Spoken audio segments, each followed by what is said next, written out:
What's up everyone, it's Scotty with Money Investing. So my jet lag's been killing me. I'm recording this video at literally 4 in the morning, 4:30 in the morning. So hope you guys are doing great. Tesla having quite the day today. So we are going to discuss everything Tesla related.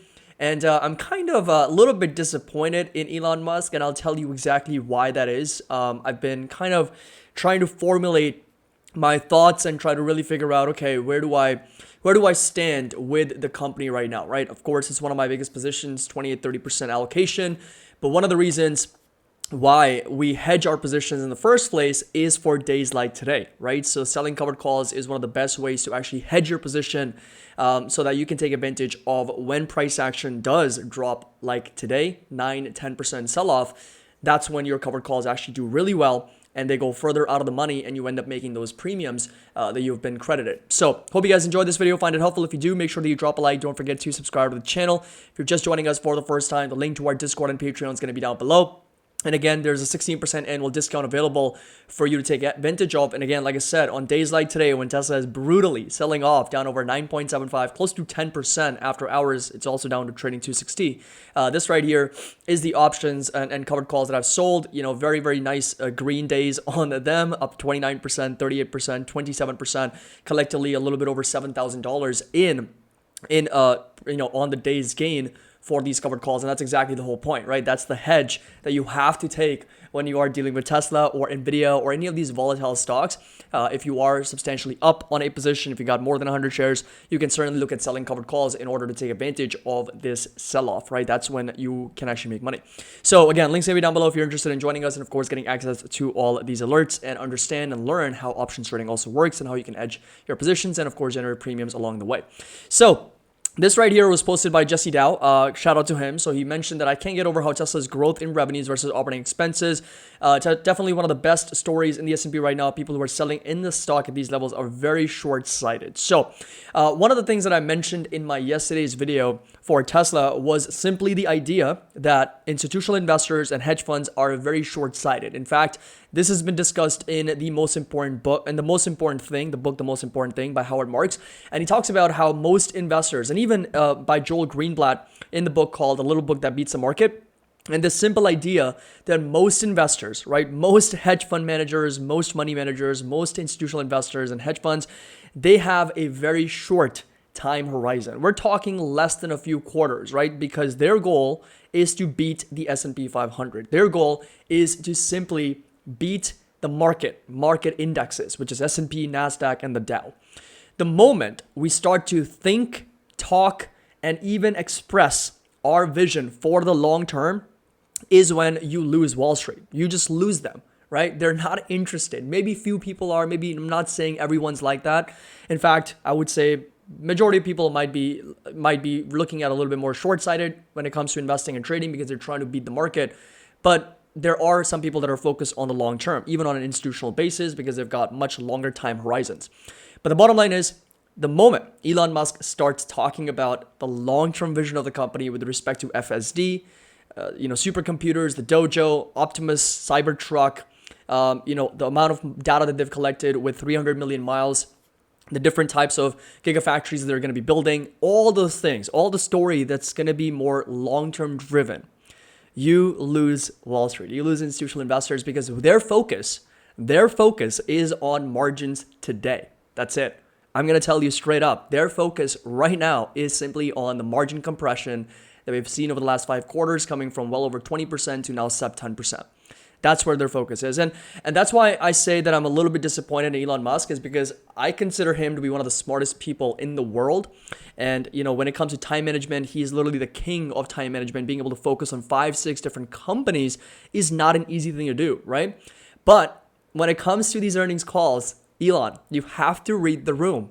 You have to understand who you're talking to. When we have these AI days, when we have these different battery days, when we have these specific events for those specific things, you can talk about the long-term vision because we're the ones listening, right? Investors, retail, maybe even institution. The price action doesn't move as much, but when we have those specific days is when you can very much focus on the long-term potential of the company. That's what people really want to hear. But when you're on an earnings call, my man, look at who you're talking to. It's institutions. Now, again, that's not how Elon Musk operates. He is not going to probably care too much about the short-term price action. And he's still going to stay true to the long-term vision, right? That's where a lot of the stories coming from. That's exactly what he's talking about, right? He's talking about the long-term potential of FSD, of the different millions of miles charging networks, battery storage, solar panels. The list goes on and on, right? There's so many different levers to pull from when it comes to growth for Tesla, but it's just understanding. Okay, Zuckerberg did that same thing, right? Zuckerberg did this very exact same thing because he was talking about, now again, think about this for a second. Zuckerberg, for the longest time, was talking about the metaverse, right? In 2022, metaverse, which was a very, very long-term, 10 years plus project and plan. Look what happened to the stock price. As soon as he changed that narrative from metaverse to cost cuts and being more efficient today in the present, what happened to the stock price? It's literally going back almost to its all-time highs. It's rallied over 180, 200%. So it's that subtle difference in understanding. I'm not saying, that, of course, don't talk about long-term visions and what the next story, the next potential is going to be. It's just not the right place or the right time. Because, again, you kind of hear that, and then institutional investors don't want to hear that. And obviously the stock price collapses, which, look, it's going to be great deals. It is great deals with Tesla coming down substantially here, selling off quite aggressively. Down to $262, down to $260 after hours. It's not at those great deal levels yet. Of course, my fair value is in the 150s and 160s, so it would need to come down substantially in order for me to be dollar cost averaging a little bit heavier, at those prices. But in the meantime, I'm holding what I have, and of course, selling calls that are doing really well against the negative price action that we saw on the day today. Some of the other things that I want to mention, Dan, I was mentioned in 2008, 2009, many Apple bears would say Cupertino was the next BlackBerry. Fast forward today, and the $3 trillion market cap and the best consumer franchise in the world, with Tesla bears today remind of that, not seeing bigger picture in EV green tidal wave as, quote, AWS moment for Musk and Tesla. And that is, again, so true. And Dan Ives is one of the very few people that looks at the long term, right? He doesn't care about the short term price action. He is the one looking at the long term, potential value that Tesla can and will unlock with respect to so many different businesses that they are going to tap into, right? There's a potential OEM that's going to be onboarding with FSD, with Tesla's FSD ecosystem. That in itself tells you the monopoly, the type of, dominance that Tesla will have in this auto market. So it is just understanding that subtle difference between short-term versus long-term. And unfortunately, since majority of the price action, majority of the volume is controlled by institutions, hedge funds that are very focused on short-term, there's nothing that can be done with the price action that ended up the way it did, right? Down 10% almost on the day. So here are some of the things that obviously he talked about, Elon Musk, during the earnings. Autonomy will make all of these numbers look silly. And again, he says, if I may, look, the short-term variances in gross margins and profitability really are minor relative to the long-term picture. Again, talking more about the long term. And look, I would love for him to talk about the long term. And that's exactly what I want to hear. I want to hear what Tesla is going to be doing over the next 5, 10, 15, 20 years. But the point that I'm trying to make is there is a very subtle difference in reading the room, understanding who you're talking to, and of course, that resulting in the price action to sell off. It's not that, Elon Musk can talk about these things. Of course he can and he should.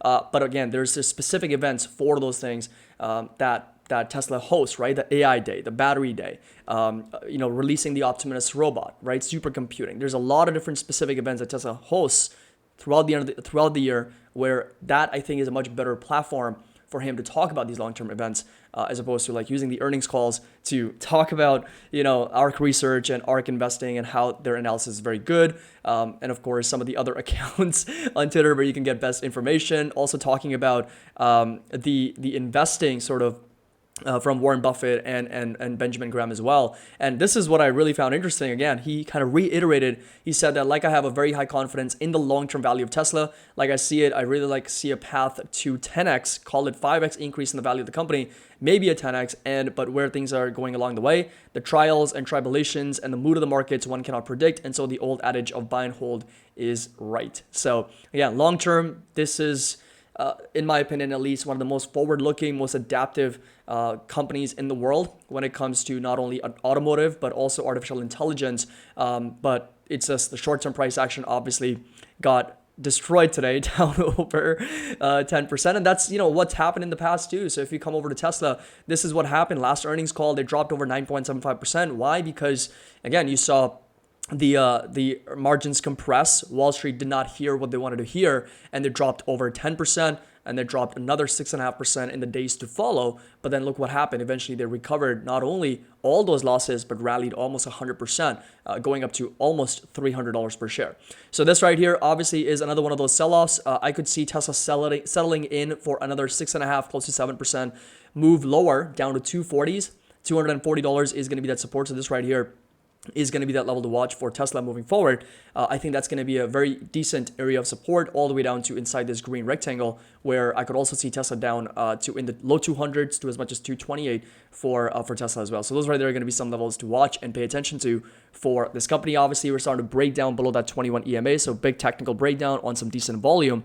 So like I said, 240 is going to be that next support level. Wouldn't be surprised to see another 6, maybe 7% pullback from where we are at the moment. So 240 is going to be that next support. And of course, resistance is going to stay put at 275 all the way up to the recent high, which is going to be 299, close to $300 per share. So bottom line is, again, kind of look at the earnings call, look at the earnings transcript, figure out, what your thesis is on the company and whether you are looking to trade in the short term or invest in the long term, because those two things are very, very different, and they will kind of require a very different perspective on the company, on the price action, on Elon's vision, on the narrative, all those things, right? So that's something for you to figure out. For me, since I'm investing in the company for the long term, short-term price action also obviously doesn't matter.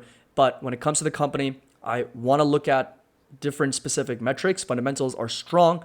Cash and cash equivalents, so cash value on the market, on the balance sheet is very strong, little to no debt. Positive free cash flow. Yes, margin's been an issue, but that's something that we already knew, right? We knew that the lower prices are going to result in lower margins for the company. But like I said, it is one of those stories where they're creating that install base, collecting all this data, and everything else comes on top with services, software, FSD, supercomputing, solar, all those different aspects of the business. So I hope you guys enjoyed this video, found it helpful. If you did, make sure that you drop a like. Don't forget to subscribe to the channel. Link to our Discord and Patreon is going to be down below. Don't forget, we do have that 16% annual discount that gives you access to all the buy and sell alerts, options alerts, trade ideas. And again, you can hedge your positions. You don't have to just, succumb to the sell-off here, 10%. Yes, the actual position is going to be down on the day, but you can make money on options by selling them, selling calls. And that's one thing that I like to do to hedge my positions when we see a day like today. So hope you guys enjoyed this video, found it helpful. As always, happy investing. I'll see you all in the next video.